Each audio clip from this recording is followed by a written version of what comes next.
el asunto es este tema, judaísmo. Hermano, judaísmo mesiánico. ¿Qué es eso? ¿De dónde salió eso? La historia generalizó y englobó a la nación de Israel en una tribu. Es la tribu de Judá. Cuando la tribu de Judá fue llevada en cautiverio por Nabucodonosor, volvieron después de 70 años, inició el regreso. Cuando el rey Ciro derrotó al hijo de Nabucodonosor, Belsasar, se acabó el reino de Babilonia, y este rey persa dejó que regresaran los judíos con la consigna de que construyeran el templo, lo arreglaran, el templo, no la ciudad de Jerusalén. Y fueron saliendo en el lapso de un tiempo en 3 grupos. En realidad, para la cantidad de gente que se llevó en cautiverio, fueron muy pocos los que regresaron. Unos dicen que 50.000, en fin, ahí se puede más o menos calcular, pero de todas maneras fue un remanente el que regresó. Cuando ellos regresan a la tierra de Israel, pues obviamente son los que apuntalan esa zona. Entonces, como eran la tribu judía que estaba acaparando o cubriendo a los levitas y cubriendo a los benjaminitas, se popularizó el asunto de judíos y su creencia o su religión empezaron a llamarla judaísmo. Pero ¿el judaísmo está dentro del plan de Dios?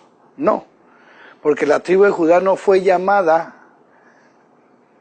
a administrar ni a tener en cuenta los asuntos religiosos. Esa fue la tribu de Leví, la tribu de Leví. A los judíos no se les llamó para que fueran sacerdotes ni que administraran el templo, no, fue a la tribu de Leví. Pero como la tribu de Leví estaba bajo la cobertura de Judá, entonces se fue popularizando el término judíos. Y entre los judíos quedaron los levitas y quedaron los benjaminitas. ¿Se acuerda que Pablo era benjaminita? ¿No es cierto? Entonces se popularizó en el mundo la religión judía, judaísmo, que no es más ni menos que la ley que Dios le dio a Moisés. Pero Dios le dio a Moisés la ley para todas las 12 tribus, no solamente para los judíos, ni para los benjaminitas, ni para los levitas. Para todos en general, las 12 tribus les dio las 613 ordenanzas. 613 ordenanzas conforman lo que se llama la Torá. Sí, la Torá. La palabra Torá viene de la gran luz. La gran luz. La Torá. Entonces, ¿qué es judaísmo en realidad?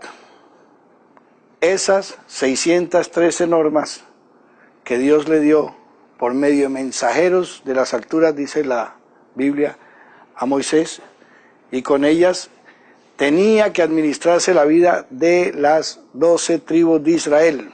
Suma 10, ¿no? ¿Ah? El número es 10. Perfecto. Pero en estas 613 normas las recibió la nación de Israel abajo del monte Sinaí. Ojo, abajo.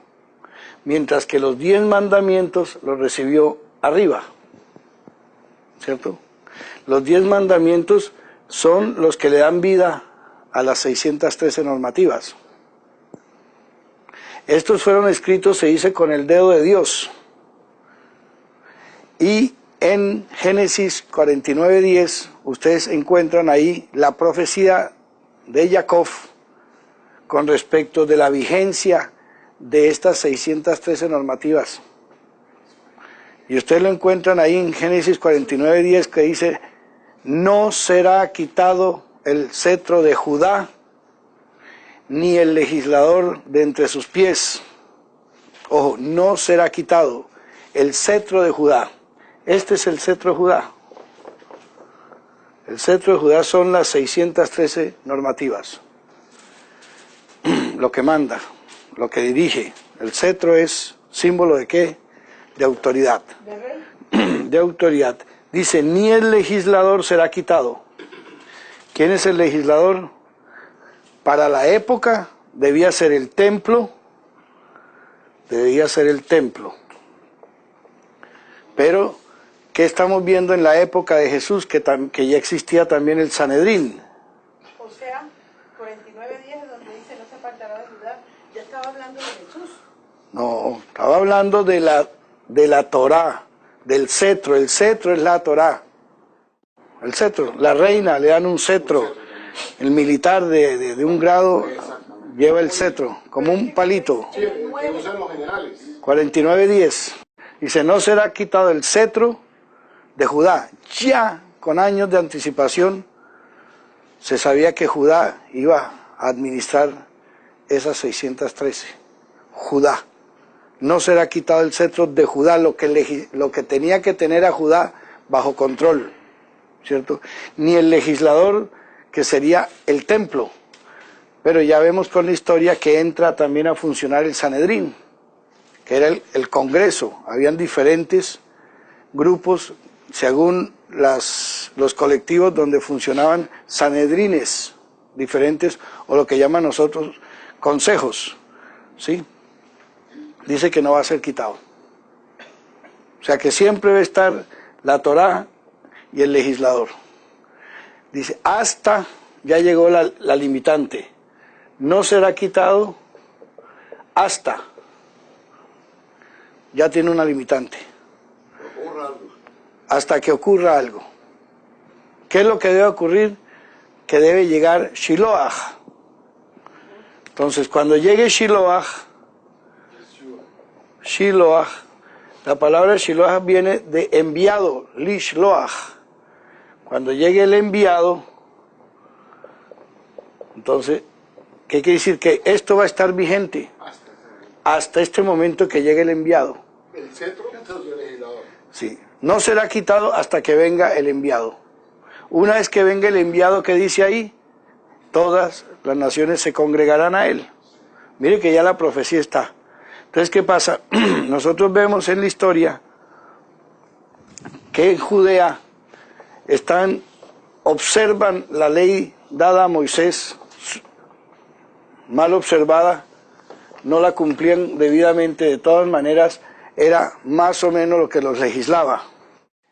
El día que Jesús hizo el nuevo pacto, hasta ahí, oficialmente, entre el plan de Dios y él, quedaba establecido que venía una nueva etapa. Entonces, algunos judíos mesiánicos comentan que no se trata del nuevo pacto, sino un pacto renovado. Entonces, hay dos etapas de lo que llaman el judaísmo. Una etapa termina en el año 70, cuando el templo es destruido por los ejércitos de Roma. Ahí lo acaban, claro. Porque si ya no hay templo, ¿cómo cumples tú la Torá? No pueden. Y si no hay templo y no hay sacerdotes, ya no cumples. O sea que este judaísmo o la observancia de la Torá termina ¿cuándo? Cuando ya no hay templo. Indiscutiblemente ya no pueden cumplir con las 600 normas. No pueden cumplirlas. Hagan lo que hagan, díganse mentiras a sí mismos, todo lo que sea, no pueden cumplirlo. Porque las 613 normas están basadas alrededor del templo y de los sacerdotes. Y al no verlo, pues no hay nada. Ya no hay nada. En el año 100 más o menos aparece en escena un rabino que se llamó Yohanan ben Zakkai, y él es el inspirador del nuevo judaísmo sin el templo y sin los sacerdotes, que es lo que actualmente se vive entonces. Entonces el centro no, nada de mesiánico, ellos no son mesiánicos para nada, simplemente son la inspiración del nuevo judaísmo sin tener en cuenta a Jesús, basado en que no hay templo, no hay sacerdotes. Pero se autoengañan porque simplemente van a poder observar lo que se considere que no depende de los sacerdotes ni del templo. Claro, hacen un lado. porque no pueden. Entonces, ¿qué quiere decir? Que automáticamente, como dice la misma palabra, bueno, si una sola de las normativas no se cumplen, la persona es culpable de todas. Tienen que cumplirlas todas. O sea que viene un engaño ahí, porque no es posible. Además, no es posible ¿por qué? Una de las normativas de las 613 es apedrear al que haya sido agarrado infraganti en fornicación o adulterio, ¿cierto? ¿Quién puede cumplir con esa normativa fuera de Judea sin que pague las condiciones de la ley en otro lugar? Donde esté. Por ejemplo, ¿a dónde los judíos ortodoxos que dicen que observan la Torá en cualquier país del mundo pueden apedrear a alguna judía o algún judío que hayan encontrado en fornicación sin que los metan a la cárcel? No pueden. Entonces, ¿para qué se dicen mentiras? Ya fallaron esa, no pueden apedrear a nadie. Ahora, si fuera verdad, habrían apedreado tanto judío que hay homosexual. No lo pueden hacer. Ya habrían acabado con todos los judíos homosexuales del mundo. Entonces cae por su propio peso que no pueden cumplir con la Torá, que simplemente llevan algunos puntos de la Torá que los observan en su ortodoxia. ¿Cuál es el objetivo de haber hecho eso? El continuar con sus creencias, el continuar con lo que supuestamente Dios les dijo que observaran. Pero sin Cristo. Obviamente no tiene nada que ver con Jesús, y menos con Cristo. La palabra Cristo es para los gentiles, Con Yeshua. mucho menos con... ¿sí? Entonces ese es un paquete aparte, hay dos tipos de judaísmo. ¿Sí? Por eso dice, es que en sí mismo el judaísmo es una gran mentira, dentro del plan de Dios no existe.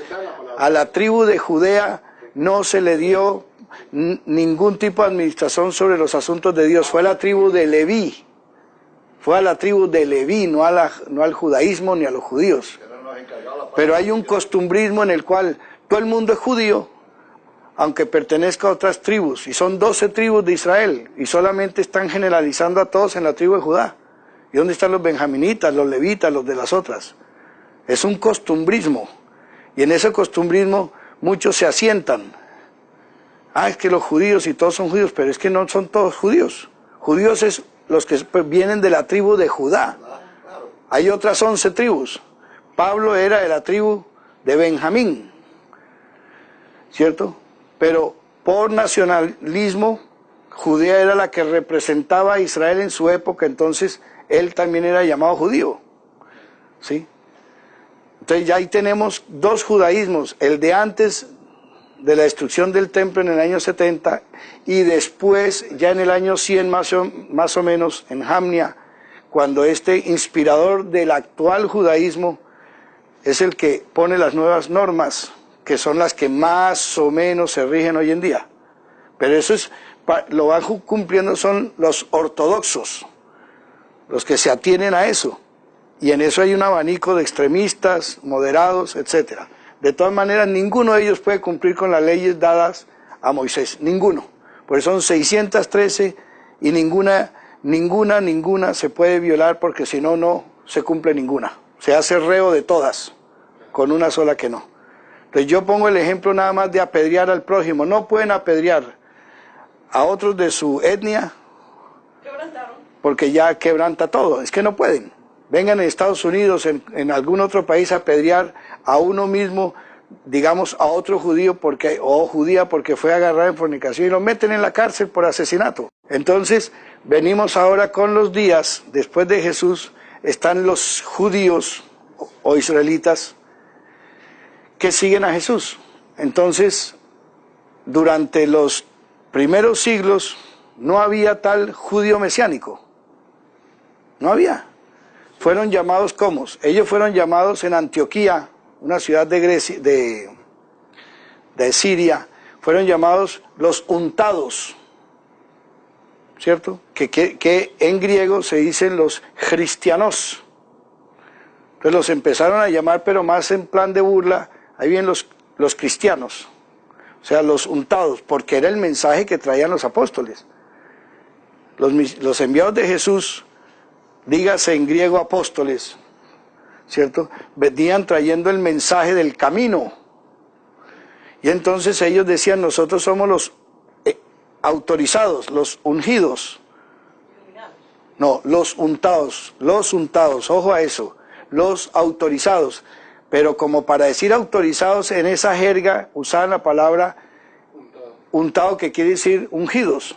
Entonces, en burla, les decían en griego el equivalente a untados, cristianos. ¿Pero por qué le decían cristianos? Porque ellos no hablaban de Yeshua HaMashiach, sino hablaban de Jesús, el Christos.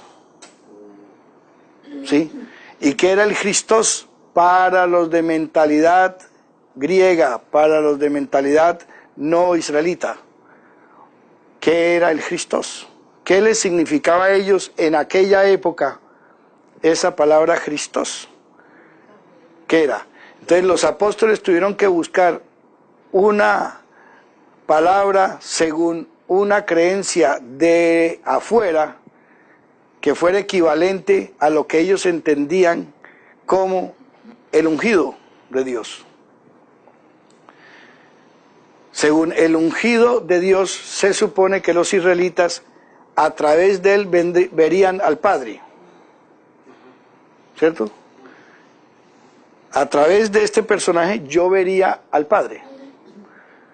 ¿Qué quiere decir? Que hay algo así como transparencia, como algo que es transparente, ¿no? ¿Cierto? Entonces, ¿qué pasa? Buscaron esa palabra.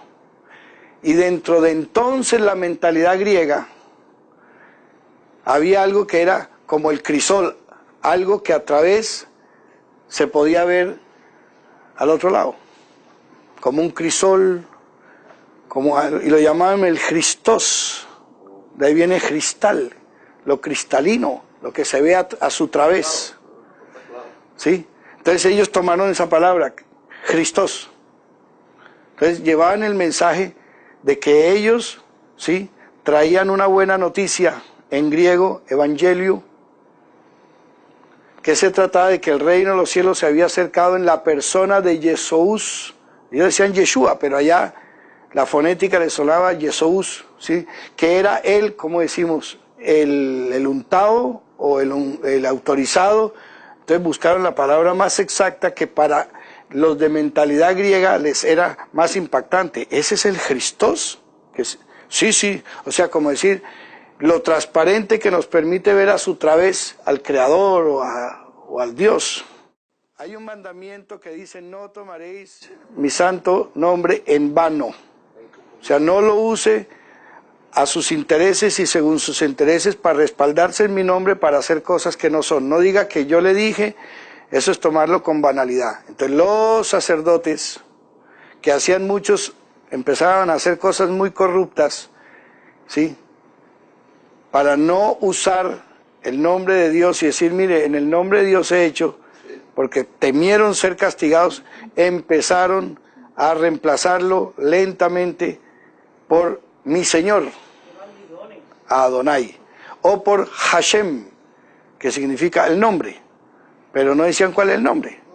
Mientras que el mandato del Altísimo era pronunciar su nombre siempre a perpetuidad, que fuera conocido por su pueblo y por el mundo, estos lo omitieron. Entonces, la ortodoxia judaica o judía se quedó más con la omisión y resaltaron Hashem, el eterno, como si Jesús no fuera eterno, o el Hijo de Dios no fuera eterno, o toda la creación de Dios hasta cierto punto es eterna. Entonces ya el eterno, listo, lo llamaron el eterno. O lo llamaron su nombre. Pero ya el nombre que Dios se identificó a la nación de Israel, no lo pronunciaban. Pero eso ya es una mala fe que emana de los sacerdotes. Ya, listo. Entonces, se pierde el nombre. Listo, ¿cierto? Ahora, ¿qué pasa? Cuando los misioneros o enviados de Jesús salen a dar a conocer la buena noticia, ellos tienen que usar la mentalidad griega. Si eso sucediera hoy en nuestros días, tendrían que estar usando el inglés, por decir algo. Si fuera el francés, el francés. ¿Qué encontramos en la mentalidad anglosajona para decir el ungido? No es la palabra ungido la que no existía en griego, era la concepción de lo que para los israelitas significaba el enviado de Dios, ¿cierto? Que a su través podían conocer al Padre. No era tanto por el nombre. Entonces, en la mentalidad griega, esa palabra Christos era precisa la que ellos necesitaban, así como Pablo encontró entre tantos dioses al Dios desconocido y por ahí se les metió. En Roma.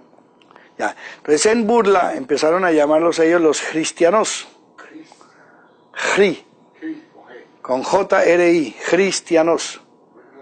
No había J en esa época. XR, póngale XR, cristianos. ¿Sí entiende? Entonces empezaron a llamarlos así más por el lado de burla y se fueron popularizando. ¿Quiénes se fueron popularizando con ese nombre? Los que venían de Judea, fueran levitas, fueran benjaminitas, fueran judíos, ¿sí? Que venían, sí, en el camino, formaban parte del camino que era el grupo de los seguidores de Yeshua. Entonces ya se va conociendo fuera de las fronteras el famoso Cristo, lo que hoy pronunciamos nosotros como Cristo, ¿sí? Muchos judíos, entre ellos muchos levitas, muchos benjaminitas que siguieron a Yeshua, ¿sí? Fueron llamados entonces cristianos y ahí se popularizó el término cristianos. Eso caminó muy bien durante un tiempo, ya, hasta que ya vino el Imperio Romano, hizo todos los desbordes que hizo. Entonces ahora hay que acoplar este mensaje que sale de Judea para traerlo a las naciones y al mismo tiempo a los que llamaban judíos en la época que vivían fuera de Judea, ¿sí? Entonces había que llevar este mensaje y había que llevarlo en el idioma de la época, ¿de acuerdo? Entonces ahí es donde nosotros encontramos que se acuña el tal judaísmo, ya. Pero eso judío mesiánico en la época ni existió. Se llamaban los cristianos, los cristianos. Los verdaderos cristianos de esos primeros años fueron judíos.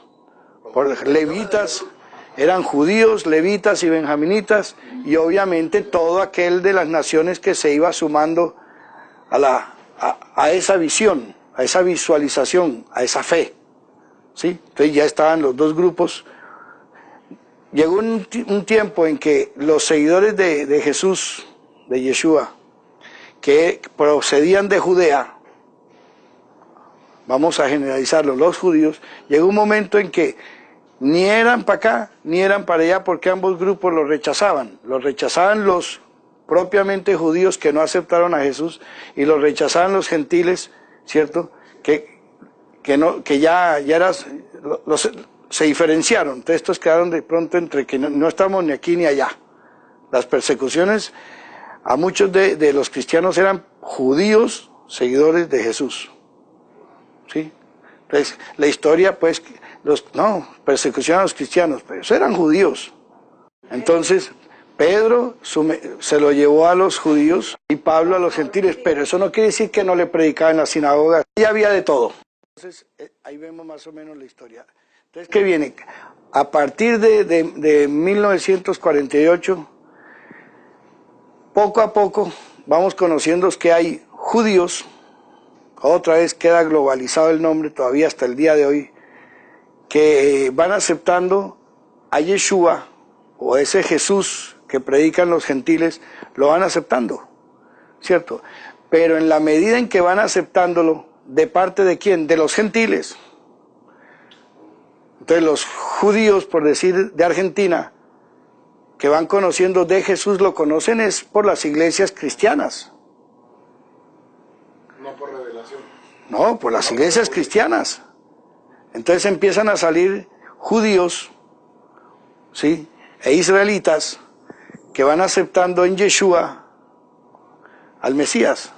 Se cumple Pero cuando van creciendo, entonces se sienten que en las iglesias evangélicas, ¿sí?, son tenidos aparte con el cuentico aquel contaminante de que los judíos mataron a Jesús. Era otra época, ¿no? Entonces, ¿qué pasa? Aparte de eso, muchos de esos judíos que empezaron a llamarse mesiánicos por el Mesías, dijeron, nosotros, ¿por qué tenemos que seguir una iglesia evangélica? Abramos nuestra propia congregación, ¿cierto? Y la vamos a llamar sinagoga mesiánica, judío mesiánica. Entonces se acuñó otro nombre, sinagoga judío mesiánica, pero era para no andar mezclados con los que ahora son los gentiles. Entonces los mismos judíos mesiánicos ahora te empiezan con una diferencia, a sentirse diferentes, y en vez de entender que en Jesús, en Yeshua, en Mesías, en Christos, como lo llamen, no hay judío ni hay gentil, no hay mujer, no hay varón, no hay esclavo ni hay libre, porque todos somos uno. En él empiezan otra división más. Y aparte de eso empiezan ahora a judaizar al que va entrando. El cetro que fue, la Torá dejó de ser vigente delante del plan de Dios cuando Jesús hace un nuevo pacto. Y lo confirma la historia. En el año 70, soldados romanos destruyen el templo. No hay templo, no hay sacerdotes, no se puede cumplir con la Torá. Ya es un hecho que no. Los judíos mesiánicos tampoco la pueden cumplir. Es más, no deberían ni estar detrás de la Torá, porque ellos deberían estar detrás de Jesucristo, de Jesús, de Yeshua, no detrás de la Torá. Si no pueden cumplirse de un lado, mucho menos del otro. Ahora, si el judío mesiánico cree que va a cumplir con la Torá, él también está diciendo que está autorizado a apedrear a quién va a apedrear si lo encuentra fornicario. El judío, el que se cree judío mesiánico también está en un error, se está volviendo a la ortodoxia, que ni siquiera es judía, porque debía ser de Leví, lo que administra la tribu de Leví, son las 613 ordenanzas. Entonces, ¿a dónde viene el llamado judío mesiánico a creer que va a observar la Torá, si no puede tampoco apedrear a nadie? Entonces él cree que observa la Torá porque observa el Shabbat, ¿ya? ¿Y el resto? Porque observa las fiestas de Israel, ¿sí? Pero si él fuera realmente observante de la Torá, ya habría acabado con todos los judíos homosexuales que hay por ahí, porque la Torá dice que un varón no se debe echar con otro varón. Y no lo hacen, entonces no pueden cumplirla, es una mentira. Se están engañando también a sí mismos. Están buscando ser diferentes de los gentiles que creen en Jesús. Entonces, ¿qué pasa? Vienen a los rituales y vienen a la vestimenta exagerada de los ortodoxos, precisamente los judíos, por decirlo así, o israelitas, que se identifican como no aceptadores de Jesús precisamente por sus pintas negras, con gorritos, con cuchilires aquí, y con flecos, y con el talit, y con los tfilim, y la kipá, y eso, pero entonces la gente de afuera, el gentil, que le llama la atención ese movimiento, se deja judaizar y se deja uniformar y cree ignorantemente que todos en Israel andan vestidos de negro y andan con las gorras y andan con los cachumbitos y andan con el manto y las trencitos y los flecos. No todo, pero hay bastante. Sí, pero de todos modos esos son los ortodoxos, pero no está llamado el judío a ser ortodoxo. El ortodoxo es porque quiere ser religioso y quiere ser eso, y él se inventa su espacio para ser diferente. Entonces la gente ignorante de afuera, los gentiles, creen que en Israel todo el mundo vive así, que todo el mundo anda de negro allá y que todo el mundo anda pegado a la Torá, y eso no es verdad. El 90% de los israelitas ni siquiera van a la sinagoga y visten más americanos y más libres y más de todo, sí. Pero entonces el gentil que le gusta el movimiento judío mesiánico porque el shofar y que porque las canciones hebreas y que porque todo eso es bonito, entonces se deja judaizar. El shofar es bien lindo. No, pero es que no es por lo lindo, entiende una cosa, uno no debe dejarse llevar por cosas que no son de carácter espiritual. Bien claro lo dijo. Yo no estoy de negro. No. No, esto no es, vamos a lo serio, estamos delante de algo que ustedes mismos tienen que entender, ¿sí? Que esto no es de Dios, estas cosas. Es más, si un judío realmente acepta que Yeshua es el Mesías, él tiene que enseguida irse es por lo que su maestro le dice, no la Torá. ¿Cierto? Ahora, si realmente va a seguir a Yeshua, él tiene ahí algo que se llama el Brit HaHadashah, lo que llamamos Nuevo Testamento. Ahí tiene el testimonio de los que Jesús envió para hacerles saber las cosas según el plan de Dios en Jesús o Yeshua, no para que estén detrás de Moisés. Entonces, ¿a quién siguen? ¿A Moisés o siguen a Yeshua? ¿No es cierto? Y a eso enredan a gentiles que terminan disfrazándolos, terminan hasta circuncidándolos, y los gentiles en su ignorancia se dejan llevar de algo que va contrario a lo que el mismo Jesús les enseña a los que lo siguen a él. Entonces ya hablan de que el pacto ha sido renovado. ¿Cuál pacto puede ser renovado si no ha terminado?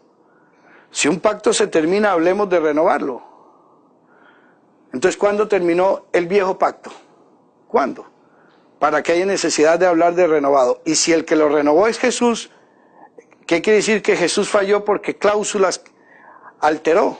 Habéis oído, mas yo os digo. ¿Cuántos hay que, dijo Jesús, a los antiguos habéis oído, mas yo os digo? Y está cambiando. Y fuera de eso, Jesús no apedreó cuando debía haber apedreado. No cumplió con las leyes. No cumplió. ¿No es cierto?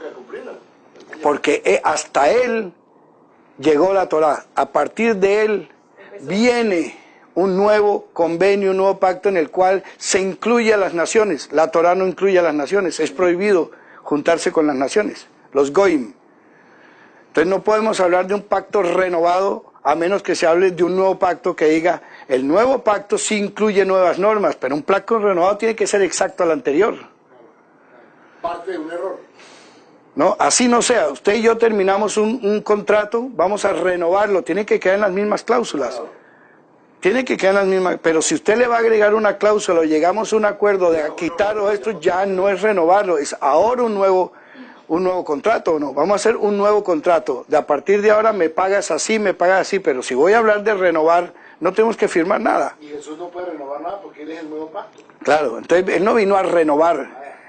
Entonces se pegan de que Jesús dijo, no penséis que vine a abrogar la ley, sino a completarla. Sí, pero ¿a cuál ley se refirió Jesús?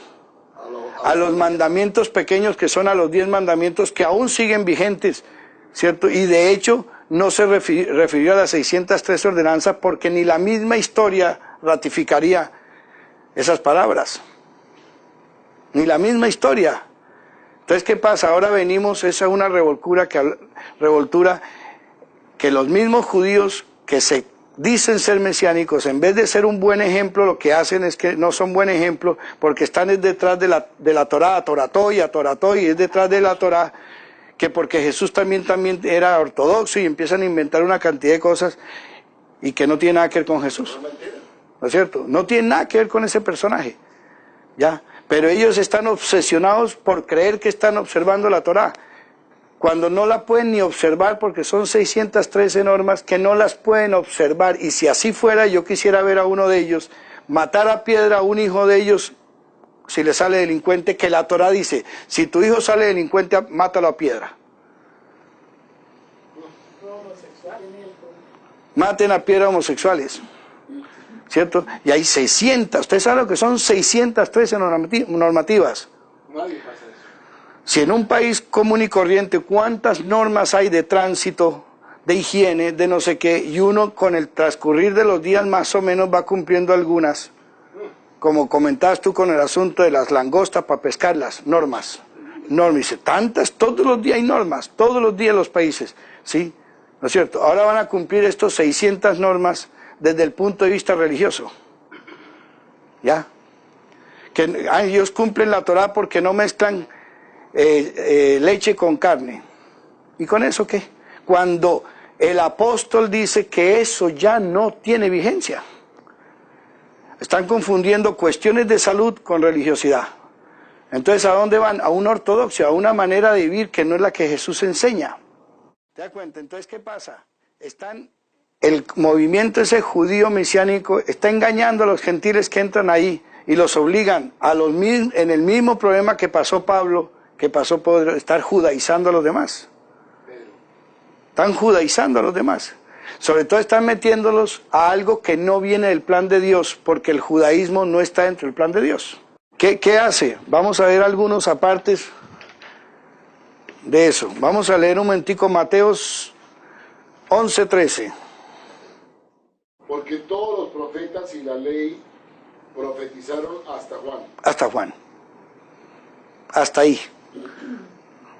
Y la ley, la Torá, hasta Juan. ¿Ya? ¿Por qué? Juan, ¿qué viene a hacer ahora? Un aparecido en las costumbres que no tenían los judíos. Un aparecido. Ni siquiera visto como sacerdote siendo levita. Juan era Ah, ojo. Claro, hijo de... No, y el papá no viene de... No estaba allá, no estaba en el templo. Zacarías, el sacerdote. La mamá no era Elizabeth. Elizabeth. El papá no estuvo allá en el templo. Zacarías. Era levita. Y María, la madre de Jesús, no era levita. Si eran primas. De Elizabeth.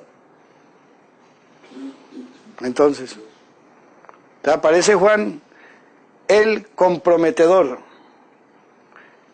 que la costumbre del bautismo ni siquiera estaba ni en el judaísmo, entre comillas, y mucho menos en la Torá. No es el bautismo lo mismo que los lavamientos. Los lavamientos se hacían cada vez según las circunstancias que están ahí. Y era de los pies. ¿No es cierto? O todo el cuerpo, o de las manos. Pero aquí el bautismo, que no lo conocían los judíos, era el nacer de nuevo una sola vez. O sea, tanto que le preguntaron a Jesús, ¿tú con qué autoridad haces eso? Y les dijo, yo les contesto si me dicen de dónde viene el bautismo de Juan, del cielo o de la tierra.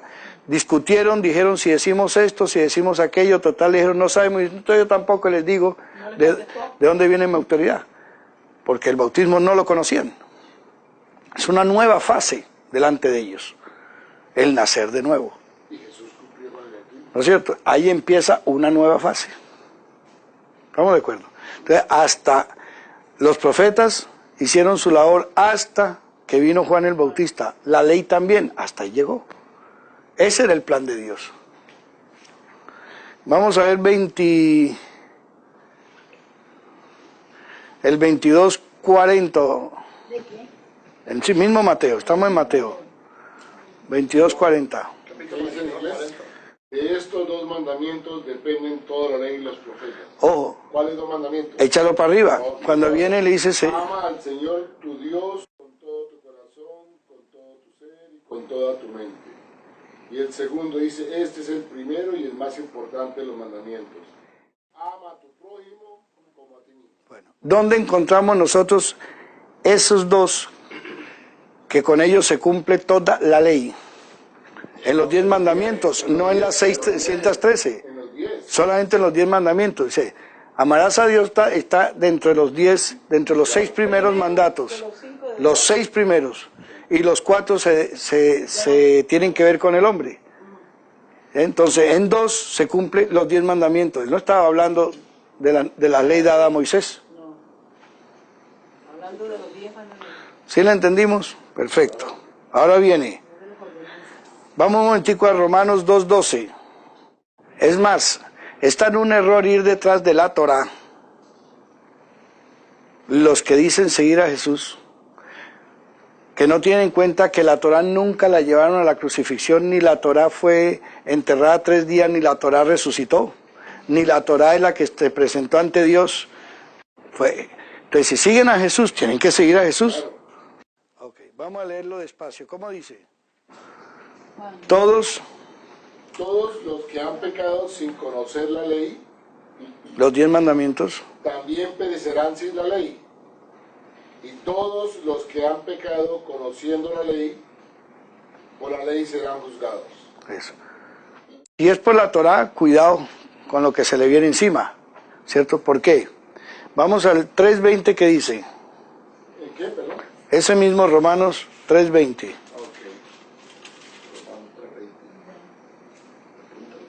Por tanto, nadie será justificado en presencia de Dios por hacer las obras que exige la ley, justo, claro. Más bien, Mediante la ley cobramos conciencia del pecado. Wow. Ok. Nadie va a ser justificado por la Torá. Porque la ley o la Torá, ¿cierto?, ¿qué demostró? Que había pecado en el mundo. Si no se encienden los 10 lucecitas llamadas los mandamientos, no se sabe que estaban pecando. Y si no es por las 613 normativas, no se puede llevar a la nación a no hacer lo que hacían en la tierra de Egipto. Si estás siguiendo a Jesús, Jesús es el que te justifica. ¿Y cómo te justifica? Por la visión que Jesús te trae. Con Jesús vino la gracia y vino la verdad. Sí. Entonces están caminando en unos errores que ellos mismos se enredan. ¿Y dónde está el Ruach HaKodesh que no les aclara las cosas? ¿Cómo se las va a aclarar? Si bien claro lo dice aquí, si usted se aferra a la Torá, cae de la gracia. El 4.15, ¿qué dice? Pero no pensemos en eso, pensemos que gracias a Dios pudimos salir de eso. Oh, el 4.15.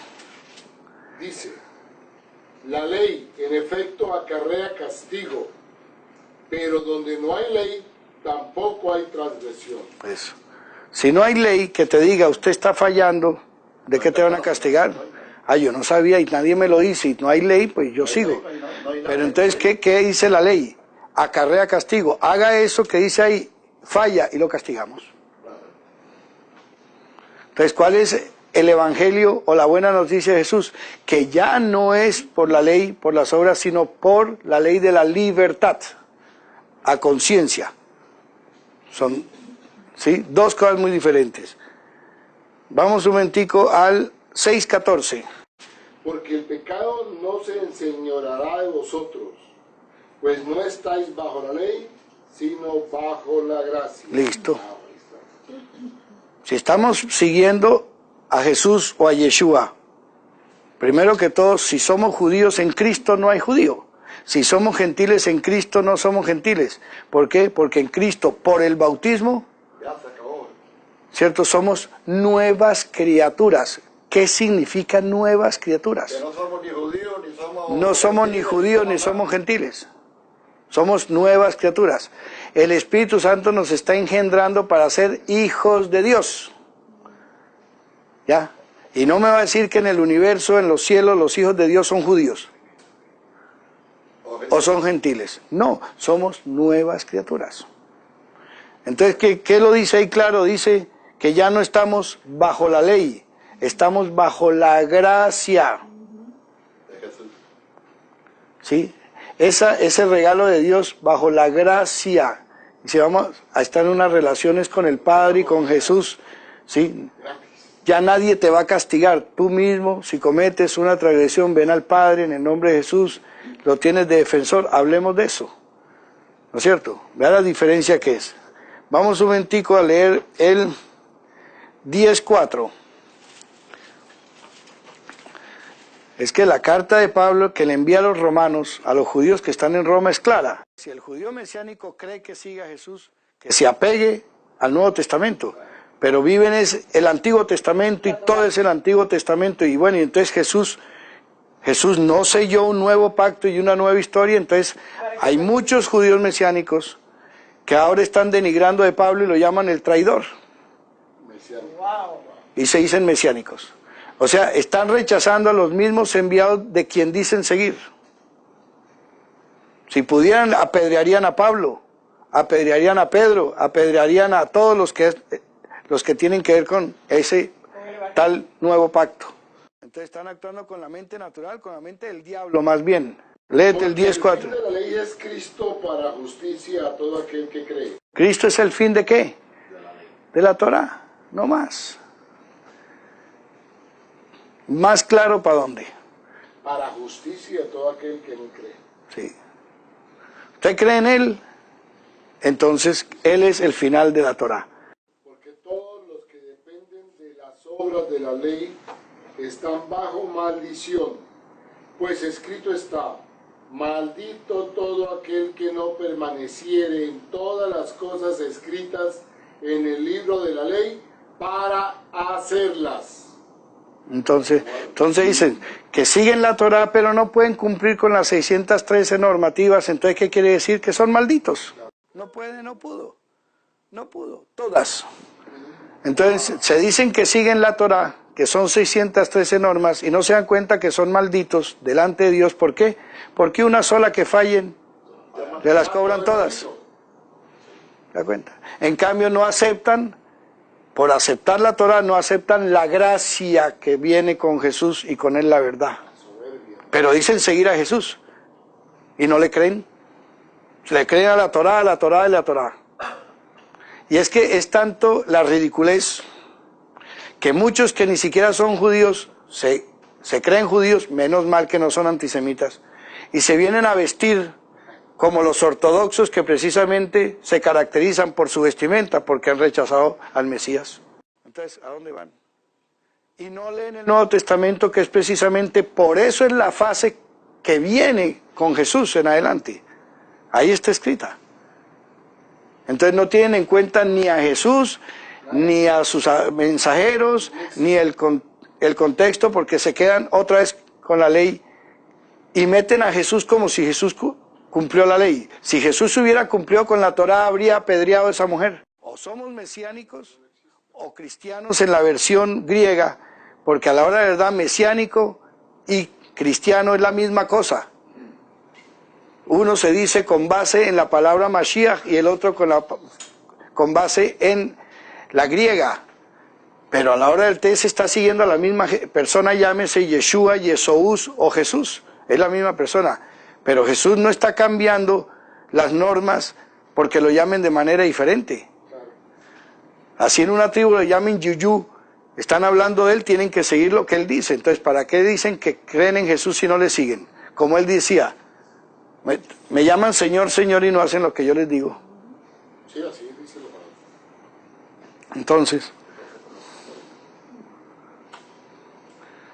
Entonces los que dependen de la ley, ¿qué pasa en 3:10? Gálatas 3:10. Dice, repito, porque todos los que dependen de las obras de la ley están bajo maldición. Listo. Usted depende de las obras 613 de la ley, usted está bajo maldición. Lo dice ahí, entonces ¿para qué ellos se engañan a sí mismos? Están bajo maldición. ¿Qué dice el 3:13? Del 10:10, el 3:10 al 10:13, ¿qué dice? Ok, sigo leyendo entonces. Y porque por la ley ninguno se justifica para con Dios. Por la ley, por la Torá, por las 613, ninguno se justifica delante de Dios. Es evidente porque el justo por la fe vivirá. Y la ley no es de fe, sino que dice, el que hiciere estas cosas vivirá por ellas. Cristo nos redimió de la maldición de la ley, hecho por nosotros maldición, porque está escrito, maldito todo aquel que es colgado en un madero. Hasta el 24. Para que en Cristo Jesús la bendición de Abraham alcanzase a los gentiles, a fin de que por la fe recibiésemos la promesa del Espíritu. Hermanos, hablo en términos humanos, un pacto, aunque sea de hombre, una vez ratificado, nadie lo invalida ni le añade. Ahora bien, a Abraham fueron hechas las promesas y a su simiente. No dice, y a las simientes como si hablasen de muchos, sino como de uno, y a tu simiente, la cual es Cristo.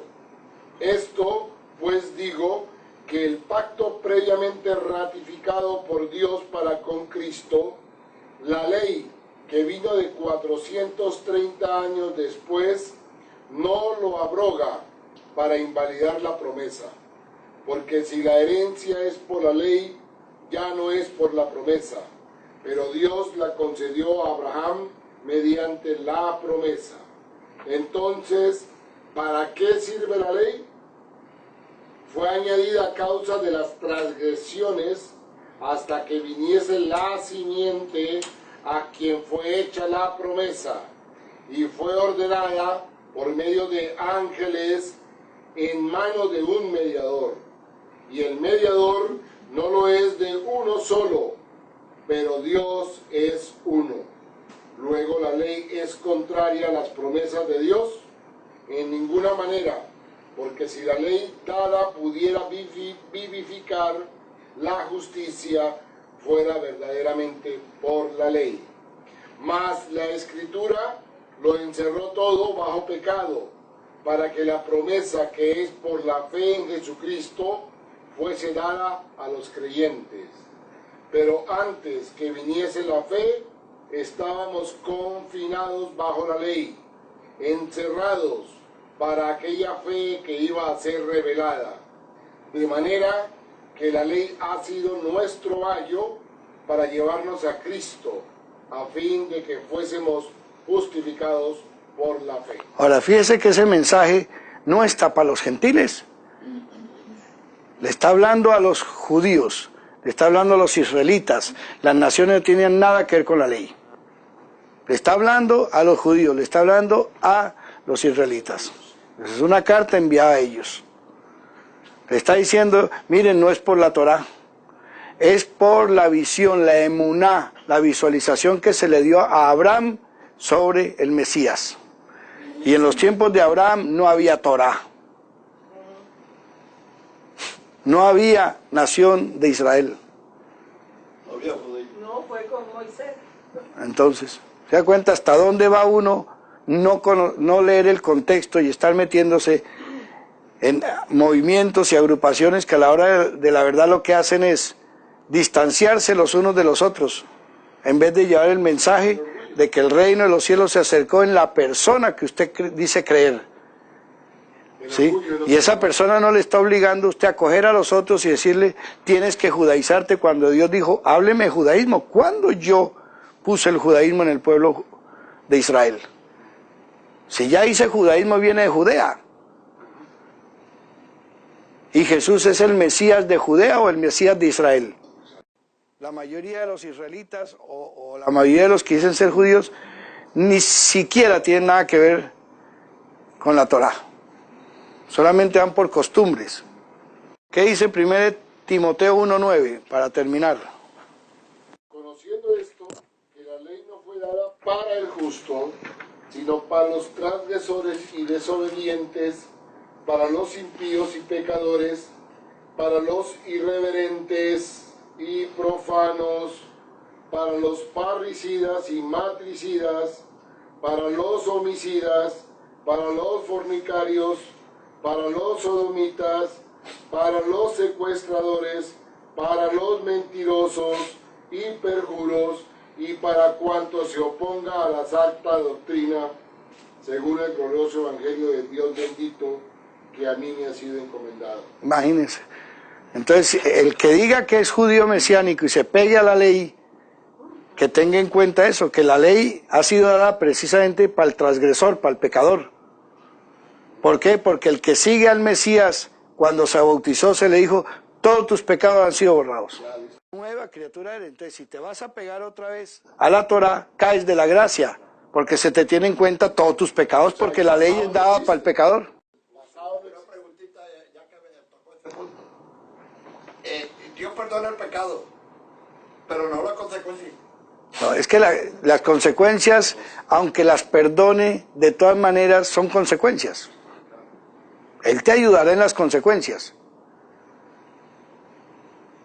Según tu comportamiento. Pero lo que Él perdona es todo lo que esa persona hizo de ahí para atrás. Ahora, consecuencias. No, no. No existe. Para ellos no. La cruz él. Pero las consecuencias quedan. ¿Cuántas veces uno no se perdona a sí mismo? Ahora, Las consecuencias quedan. Claro, bueno. pero ¿cuántas veces uno no se Que perdona? no Mire. parte del pecado. Perdón, si vamos a hablar de consecuencias, yo le muestro muchos testimonios de que ni las consecuencias resultaron después, que es para eso las sanaciones. ¿Para qué son los milagros y para qué son las sanaciones? Para que muchas consecuencias no prosperen. Cooperando, claro. Muchas consecuencias.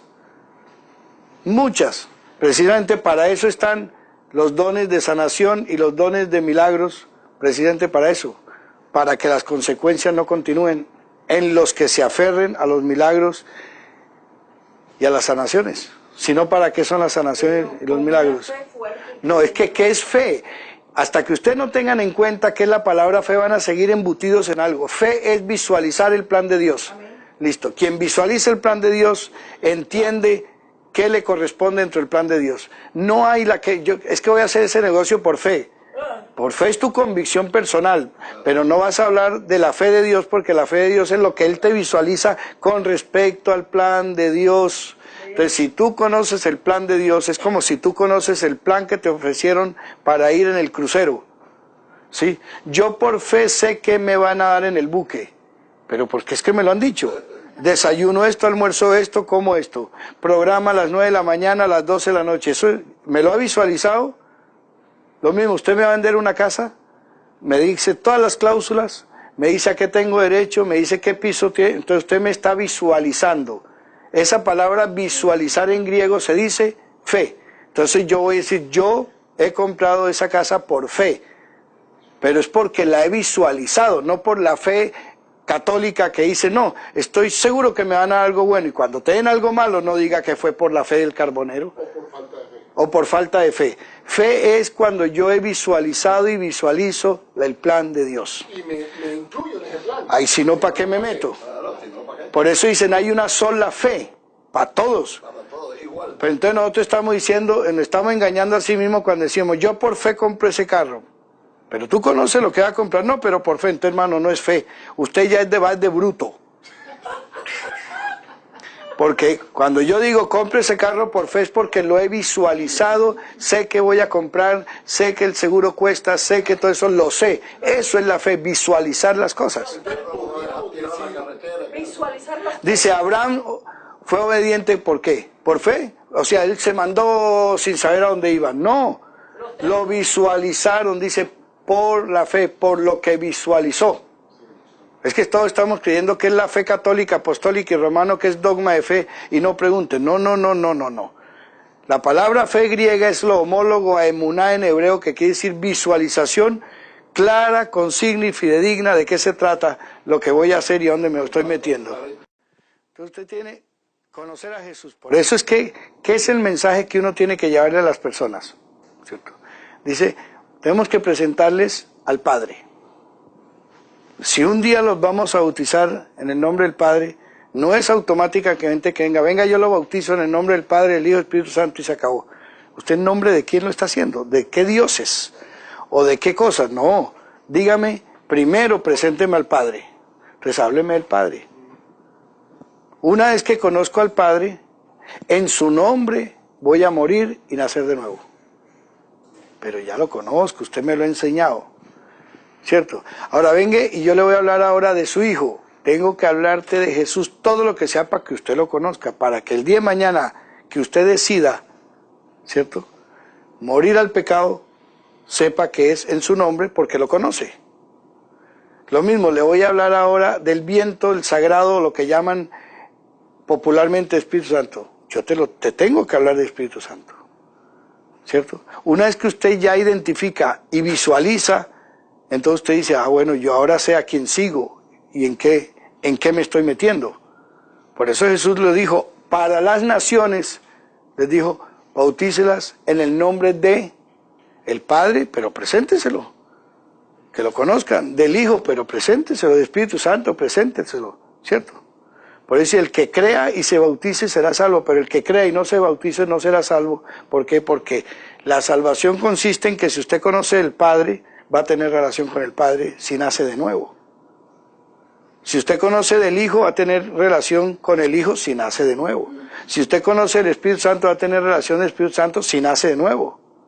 Pero si lo va a agarrar automáticamente por religión, usted no va a patinar, no va a hacer sino patinar en nombre del Padre, el Hijo y el Espíritu Santo porque no entendió. Ahora, esa fórmula, el Padre, el Hijo y el Espíritu Santo, no funciona para los judíos. Para los judíos solamente dice, en el nombre de Jesús y recibiréis al Espíritu Santo.